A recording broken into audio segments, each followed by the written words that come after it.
இறை சூத்திரம் 9.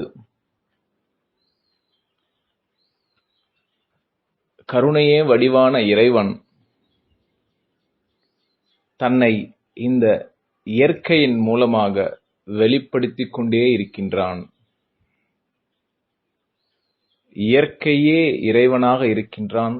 இறைவனே இயற்கையாக இருக்கின்றது. அத்தகைய இயற்கைக்கு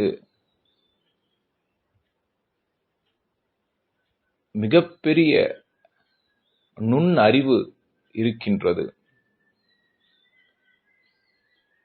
பல ஆயிரம் வருடங்களுக்கு முன்னால் டைனோசராஸ் என்ற ஒரு விலங்கு இருந்தது.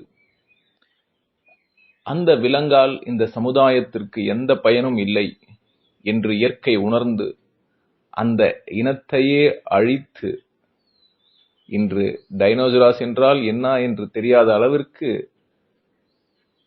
அந்த பதிவை அழித்து விட்டது இயற்கை. யாழி என்ற ஒரு மிருகம் இருந்தது. அதையும் இயற்கை அழித்து விட்டது. காரணம், இந்த சமுதாயத்திற்கு அந்த விலங்குகளால் எந்த பயனும் இல்லை என்று இயற்கை உணர்ந்தது. இயற்கை பயனுடைய படைப்பு எது, பயனற்ற படைப்பு எது என்று கவனித்துக் கொண்டே இருக்கின்றது. எப்பொழுது ஒரு இனம் இந்த இயற்கையை அழிக்க முற்படுகிறதோ, இந்த சமுதாயத்திற்கு பயனில்லாமல் போகிறதோ, அந்த இனத்தை இயற்கை அழித்துவிடும்.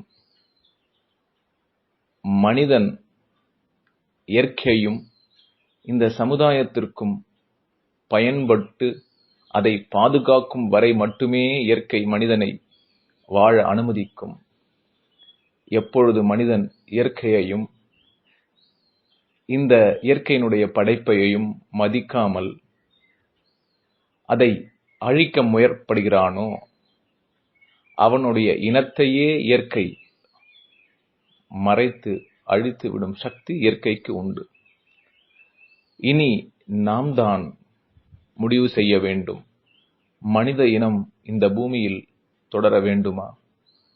இல்லை, இயற்கை மறைத்த பல விலங்குகளைப் போல மனித பிறவியையும் இந்த இயற்கை மறைக்க வேண்டுமா என்று இயற்கை நம்மை கவனித்துக் கொண்டே இருக்கின்றது.